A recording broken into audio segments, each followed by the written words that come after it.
wasiirka ciyaaraha Soomaaliya ayaa safiirka Sacuudiga u jooga dalkeena kala hadlay horumarinta ciyaaraha Soomaaliya. Wariyayna Cabdifataax Durdur ayaa mar kale idin faafahinaya.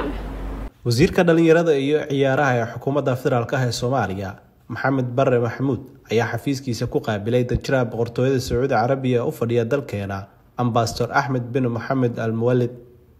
wasiirka iyo danjiraha ayaa ka sheekaystay sidii loo horumarin lahaa goobaha ciyaaraha dalka ee hadda burbursan sida tuulada ciyaaraha Muqdisho oo boqortooyada Sacuudi Carabiya ay dhistay qeybaha dabaasha, kubadda laliska, kubadda koleyga iyo midda gacanta. sidoo kale wasiirka iyo safiirka ayaa ka sheekaystay sidii dhalinyarada labada dhinac ay isaga kaashan lahaayeen ciribtirka fikirka xagjirnimada oo dhalinyaro badan oo dunida islaamka ah duufsaday. kulanka ayaa dhanka wasaaradda waxaa wasiirka ku wehlinayay agaasimaha guud ee wasaaradda Deeq Yuusuf Suleymaan iyo saraakiil kale oo ka tirsan wasaaradda ciyaaraha.